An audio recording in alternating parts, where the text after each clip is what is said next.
My name is Bhargav Deshmukh from Shri Shivaji College of Art, Commerce, Science, Akola.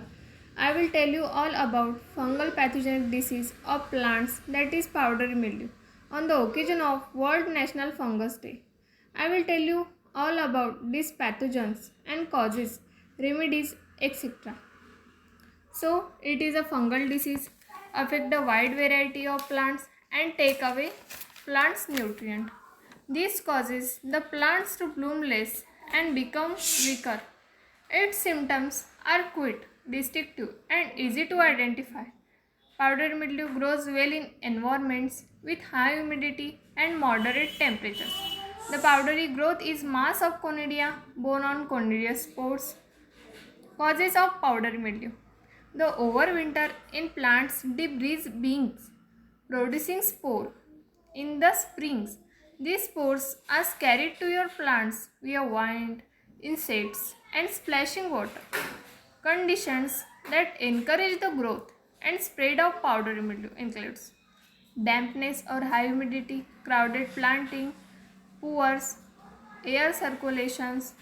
Example: powdery mildew on maples. Is powdery mildew dangerous? In many cases, powdery mildew is not fatal to the plants. Instead, it's more of an aesthetic issue. If left untreated, powdery mildew can eat nutrient from the plants, eventually causing leaves to the whiter and yellow. This can make blooms unsightly and lose vegetables and fruits. Particularly vulnerable toss-borne, powdery mildew can eventually reduce the plant's producing capacity and affect the flavors of fruits. Identifications: plants infected with powdery mildew look as if they have been dusted with flour. Powdery mildew usually start off as circular white spots which can appear on leaves, stems, and sometimes fruits. Powdery mildew usually covers the upper parts of the leaves and affect the older leaves. First, the leaves turn yellow and dry out. The fungus might cause some leaves to twist, break, or become distorted. These symptoms usually appear late in the growing season. You can see step involved in powdery mildew affected on plants, trees as follows.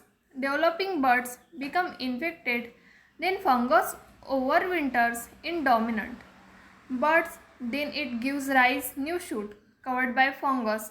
This fungus sporulates on surface of green shoot and leaves. Now this conidia infect green tissue.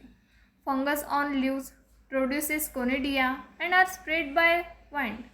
In late summer, the cystothecia are produced on leaves and become Clistothecium, which contain ascospore, which then form conidia again and again. Life cycle repeated again and again. How to control powdery mildew?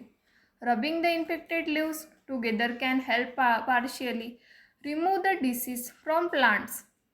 Remove all the infected plants parts and destroy them. Do not compost any infected plants as the disease can still be spread by the wind. Spray infected plants with fungicides. Effective fungicides for powdery mildew. Treatments or cures include sulfur, lim sulfur, neem oil, and potassium bicarbonate as trimetone and bevacizine. Another chemical treatment involved treating with a silicone solution or calcium silicate slag. Sulfur and fish oil plus sesame oil are effective biofungicides that act against powdery mildew. Thank you.